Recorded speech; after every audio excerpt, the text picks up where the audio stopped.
Police दी कोई uniform पाई हुई सी। हाँ उन्होंने बैच वगैरह लगाए हुए सी अगे। मतलब कि उन्होंने साडी आईडीज मंगी, असी उन्होंने दिखाई। उन्होंने फिर सरदार साहब दा पर्स मंगया, उन्होंने वो चेक किया। चलो फिर उन्होंने मेरा पर्स मंगया, उन्होंने खोल के वेख्या, उहदे च अमाउंट बहुत वड्डा सी। 1% भी नहीं सीगा कि मेरे कोई अमाउंट गया है, गया है। पर अखां चंजू जरूर सी कि एक विश्वास थोड़ा जिहा गया सी कि पुलिस कदी भी साडी 4 वारी आए असी, साडी 10 वारी चैकिंग किते पुलिस ने कीती होनी है, पर साडा जिप चो अमाउंट किसी ने नहीं कड्डिया। ते मैं पर्स नूं झपट्टा मारिया, मैं कहा sir that is not right. मैं कहा उन्होंने ना गड्डी भजा ली ते मेरा पर्स नूं हथ पै गया ते नाल मैनूं भी थोड़ी जी सट लगी है। मैं भी थोड़ी जी दूर च रिट्टी गई। सरदार फैमिली के साथ हूँ। इनकी हर किस्म की यूटिलिटी, इनकी टेक केयर, इनकी मेहमान नवाजी का ख्याल रखा जा रहा है। प्रकाशपुरम मनाने लई हर साल इत्थे आने हैं। मैं तकरीबन काफ़ी बार पहला भी आ चुकी है जेड़े, पर मैनूं खुशी है अपनी पंजाब पुलिस लई। मेरे कोल शब्द नहीं गए कि मैं किहड़े शब्दां नाल इन्हां दा शुक्रिया करां। पाकिस्तान दे बड़े ब्रांड उत्थे पानी है, मैनूं सारे ब्रांड भी नेम भी मैनूं इस तरह की मैं बड़ा पसंद करदी हां। पाकिस्तान का इमेज खराब करने की कोशिश की गई हो, और क्योंकि ये गैर मुल्की है जो। अस्सलाम वालेकुम, उर्दू 5 के साथ मैं हूं शगुफ्ता सलीम। इंडिया से आई फैमिली जो है उनके साथ पाकिस्तान में एक वारदात होती है, तो उस वारदात में क्या जो है चीज़ें जो है चोरी होती हैं, वारदात करने वाले कौन हैं, वारदात किसने की, किस वजह से की, और हमारी पंजाब पुलिस की जानिब से जो है क्या इनिशिएटिव लिया गया, और उनके साथ कितना जो है पाकिस्तान को, ज़ाहिर बात है पाकिस्तान सबके लिए है, पाकिस्तान का इमेज जो है हर बंदे के लिए एक सबसे ऊपर है, लेकिन पाकिस्तान की हमारी जो पंजाब पुलिस है उन्होंने इस फैमिली के साथ कितना बर्ताव किया, क्या बर्ताव किया, ये सारा जो है आज आपको इसमें बताएंगे। अच्छा, सब तो पहला तो असी बहुत माजरत ख्वाह है कि तुसी मतलब पाकिस्तान आए तो पाकिस्तान आके तुहाडे नाल ए वाकया होया ते बड़ा जरा दुख है, लेकिन तुहानू किस तरह लग्या कि तुसी पाकिस्तान पहली दफा आए, कितनी दफा आए, या हुण आके तुहाडे नाल जेहड़ी वारदात होई है ਇਹਦੇ बारे च की कहंदे हो? मैं सब तो पहला तुहाडे राही अपने लहंदे पंजाब च सारे वीरां नूं भैणां नूं बहुत फतेह बुलानी है। वाहिगुरू जिवें कि असीं बाहर भी दस्सिआ कि असीं प्रकाशपुरम मनाने लई हर साल इत्थे आने हैं। मैं तकरीबन काफ़ी बार पहला भी आ चुकी है, जिहड़ी मैनूं ड्यूटीज़ अपनी पार्टी वालों मिलदियां ने। एज ए पार्टी लीडर भी मैं आई हां, as a deputy party leader भी आई हां। हेलो ओदियां ते भी ने ते असीं आए हैं 27 तरीक नूं बाघे राही असीं आए हैं। असीं ननकाना साहब पहुंचे हैं सीधे। ननकाना साहब असीं गुरु साहब दा प्रकाशपुरम मनाया 27 तरीक नूं। फिर असीं 28 नूं उत्थे रहे हैं। असीं लोकल गुरुद्वारा साहब दे जेहड़े असीं दर्शन दीदार कीते तकरीबन 7-8 गुरुद्वारा साहब गुरु नानक देव जी दे ननकाना साहब ने। उहदे तो बाद 29 तरीक नूं असीं कोई सुबह उत्थों 10 वजे चले हैं ते असीं कोई 2 वजे इत्थे तुहाडा पॉश एरिया जिहड़ा मॉडल टाउन दा है, इत्थे असीं हर वारी शॉपिंग करके ले जाने हैं। तकरीबन कोई 1 वारी नहीं, 2 वारी नहीं, मैं 4 वारी इत्थे पहला आ चुकी हां। तुहाडे हुण हाथ आ जाने कोई किते शॉपिंग सेंटर मैं तकरीबन मैं एम्पोरियम, पैकेजेस, लिबर्टी, मैनूं तकरीबन मैनूं टिप्स तो याद ने कि मैं जिथे शॉपिंग करके जानी है। बड़े ब्रांड मैनूं पाकिस्तान दे, मैं तुहाडे राही भी कि मैं अपने पाकिस्तान दे बड़े ब्रांड उत्थे पानी है। मैनूं सारे ब्रांड भी नेम भी मैनूं इस तरह कि मैं बड़ा पसंद करदी हां। चलो इहदे तो अगे कि असीं 29 तरीक नूं जिहड़ा अपनी शॉपिंग करनी सी, असीं शॉपिंग कीती। असीं बाहर आए एक आउटलेट तो ते जिवें कि जेहड़े असीं कहने कि माड़े विक्टिम्स, जेहड़े माड़े अंसर, वो दोवें मुल्कां च हर किसी भी मुल्क च हो सकदे ने, कोई असीं नहीं। इत्थे उन्हां ने चलो साडी उन्हां ने तलाशी एक ते असीं इह भरम च आ गए कि उन्हां ने पुलिस दी कोई यूनिफॉर्म पाई हुई सी। उन्हां ने बैच वगैरह लगाए हुए सी अगे। उन्हां ने सानू साडी आईडीज मंगी।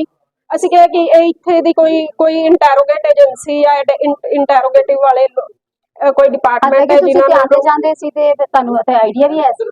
नहीं, असी मतलब कि उन्होंने साडी आईडीज मंगी, असी उन्होंने दिखाई। उन्होंने फिर सरदार साहब दा पर्स मंगया, उन्होंने वो चेक किया। चलो फिर उन्होंने मेरा पर्स मंगया, उन्होंने खोल के वेख्या, उहदे च अमाउंट बहुत वड्डा सी। तुसीं बोलने पहले ही ओहदे मुंह च पानी आ गया। उहदे च अमाउंट बहुत वड्डा सी। चलो उन्हें वेख्या ते उन्हें जदों उन्हें पर्स चों मेरी जिप चों उन्हें अमाउंट कड्ढना शुरू किया ते मैंने मन नूं किते होया कि ये ठीक नहीं गा। उन्हें जदों अमाउंट कड्ढिया ना, मैंने कहा भी पुलिस कदी भी साडी 4 वारी आए असीं, साडी 10 वारी चैकिंग किते पुलिस ने कीती होनी है, पर साडा जिप चों अमाउंट किसी ने नहीं कड्ढिया। ਹੱਥ ਵੀ ਨਹੀਂ ਲਗਾਇਆ ਸਾਡੇ ਤੁਸੀਂ ਦੱਸੋ ਅਮਾਉਂਟ ਕੁਝ ਨੂੰ। ਪਾਕਿਸਤਾਨ ਜਦੋਂ ਜਿਵੇਂ ਉਹਨਾਂ ਨੇ ਤੁਸੀਂ ਕਹਿ ਸਾਡੇ ਰਹੇ ਹੋ ਪਰਸ ਚੋਂ ਅਮਾਉਂਟ ਕੱਢਿਆ ਤੇ ਮੈਨੂੰ ਲੱਗ ਪਿਆ, ਮੇਰੇ ਦਿਮਾਗ ਨੂੰ ਸੁੱਝ ਗਿਆ ਕਿ ਇਹ ਸਹੀ ਨਹੀਂ ਗਏ। ਉਹਨੇ ਜਦੋਂ ਕੱਢਿਆ ਤੇ ਮੈਂ ਪਰਸ ਨੂੰ ਝਪੱਟਾ ਮਾਰਿਆ, ਮੈਂ ਕਿਹਾ sir that is not right. ਮੈਂ ਕਿਹਾ ਉਹਨਾਂ ਨੇ ਨਾ ਸਹੀ ਨਹੀਂ ਕਰਨਾ। ਗੱਡੀ ਭਜਾ ਲਈ ਤੇ ਮੇਰਾ ਹਾਂ। ਪਰਸ ਨੂੰ ਹੱਥ ਪੈ ਗਿਆ ਤੇ ਨਾਲ ਮੈਨੂੰ ਵੀ ਥੋੜੀ ਜਿਹੀ ਸੱਟ ਲੱਗੀ ਹੈ, ਮੈਂ ਵੀ ਥੋੜੀ ਜਿਹੀ ਦੂਰ ਝਰੀਟੀ ਗਈ ਹੈ। ਹਾਂ। ਚਲੋ ਕੋਈ ਗੱਲ ਨਹੀਂ।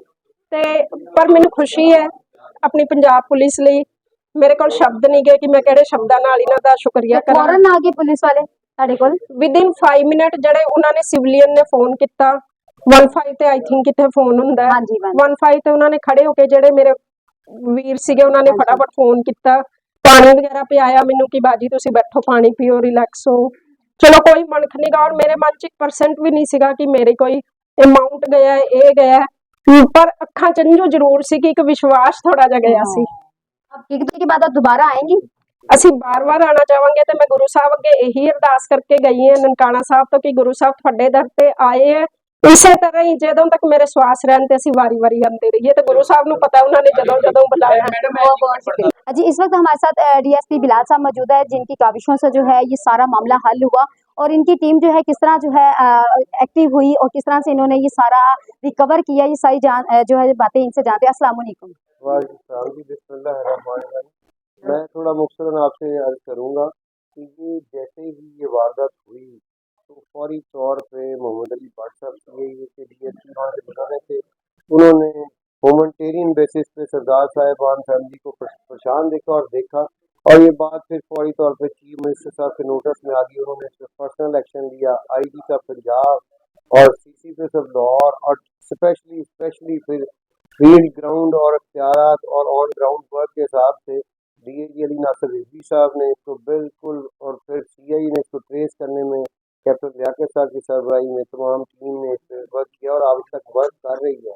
और सरदार साहबों और फैमिली का लूटा हुआ जो माल है, ये प्रॉपर्टी है, वो भी उनको हैंड ओवर हो गया, अभी आपने देखा अपनी आंखों के सामने।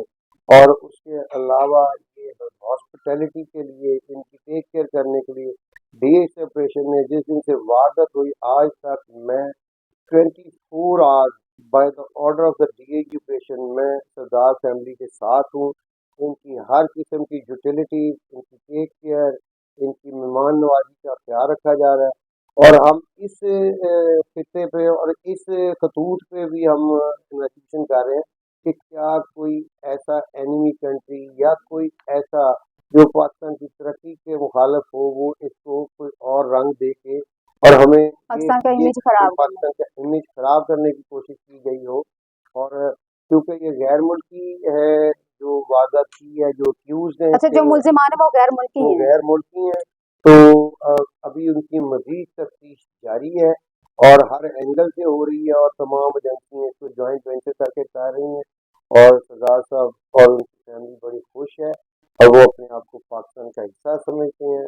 और हम इसको बिल्कुल अपने मुल्क के नाम के लिए तमाम लॉ इन्फोर्समेंट एजेंसियाँ उसकी रिस्पेक्ट के लिए, उसकी डिग्निटी, उसकी इज्जत के लिए हम वक्त कोशिश, एफर्ट और तमाम अपनी एक्स्ट्रा ऑर्डिनरी सलाहियात को बरूए कार लाते हुए। कितने लोग हैं ये मुल्जिमान जो है?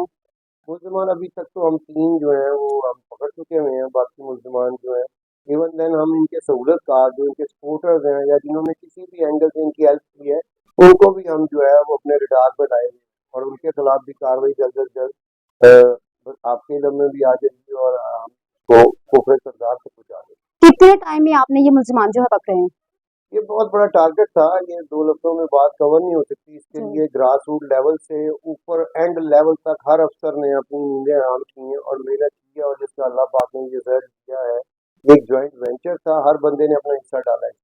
बहुत शुक्रिया। जिस वक्त हमारे साथ सब इंस्पेक्टर फुरकान अंजुम साहब मौजूद है, जो मेन मेहनत की जाती है, किस तरह ट्रेस किया जाता है, किस तरह पकड़ा जाता है, किन की पीछे मेहनत होती है, ये वो हैं जिन्होंने बहुत ज़्यादा मेहनत की और किस तरह इन्होंने गाड़ी ट्रेस की, किस तरह उसको कहाँ से पकड़ के लेके आए, ये सारी जो है चीज़ें इनसे जानते हैं। अस्सलाम वालेकुम। वालेकुम सलाम। सर, ये जो मुल्जिमान है, एक तो किस तरह ये ट्रेस और वे कहाँ से आपने पकड़े?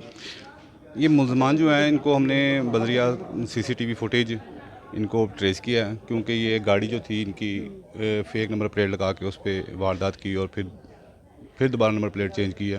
तो हमने जो लोकल कैमरे की मदद से है ट्रेस किया इनको इनकी जो है वो गाड़ी की जो नंबर प्लेट्स हैं जो चेंज करते रहे हैं उनकी निशानदी हुई है। तो फिर फाइनली इनको जो है हमने गिरफ़्तार किया। तो ये कहाँ से पकड़े गए? ये हमने मुख्तलिफ़ जगहों पे जो है रेड की हैं, अपना लाहौर में। तो इनको जो है वो करीब से ही लाहौर के किसी इलाके से हमने इसको गिरफ़्तार किया। अभी मतलब नहीं, गाड़ी जो थी वो सुना है कि कराची से। हाँ जी, उनके जो मालकान है गाड़ी के वो कराची के हैं। अच्छा, तो कराची की गाड़ी का नंबर प्लेट था। नंबर प्लेट जो थे वो उन्होंने लाहौर के इस्तेमाल किए थे। अच्छा, तो आपको क्या लगता है ये कितने लोग हैं अभी गैंग में? जी ये तो अभी तफ्तीश जारी है। इंशाल्लाह दौरान तफ्तीश जैसे ही कोई हमारे पास इन्फॉर्मेशन आती है या कोई दौरान तफ्तीश बात ऐसी आती है तो फिर इंशाल्लाह इसको मीडिया में हम बताएंगे। अच्छा, ये बताएं कि ये सारा प्रोसीजर करने में कितनी मुश्किलात आपको हैं? मुश्किलात तो देखें आती हैं, काफ़ी मेहनत जो है वो इसमें दरकार होती है। तो अल्लाह पाक ने हमें इस्तकामत दी, हौसला दिया कि हमने जो है वो मेहनत से और अपने अफसरान बाला की हिदायत के मुताबिक जो है वो अमल करते हुए तो इनको गिरफ़्तार किया। जैसा कि आपने प्रोग्राम में देखा है कि जो मुल्जिमान थे वो पाकिस्तान के नहीं थे, पाकिस्तान से बाहर थे। इसके अलावा डीएसपी जो हैं बिलाल साहब, उन्होंने भी बताया है कि किस तरह से उन्होंने ये बंदे ट्रेस किए हैं और जो यहाँ फैमिली आई थी, सिख फैमिली जो आई थी अपनी रसूमात अदा करने के लिए, वो पाकिस्तान से कितना खुश होकर जा रही है, उनको किस तरह पंजाब पुलिस के ऊपर ट्रस्ट है और पंजाब पुलिस के कितना वो शुक्रिया अदा कर रही है, सारी चीज़ें जो है उन्होंने देखी हैं। और आपको ये वीडियो कैसी लगी है अपने कमेंट्स में ज़रूर बताइएगा। इसी के साथ मुझे इजाज़त दीजिए। अल्लाह हाफ़िज़।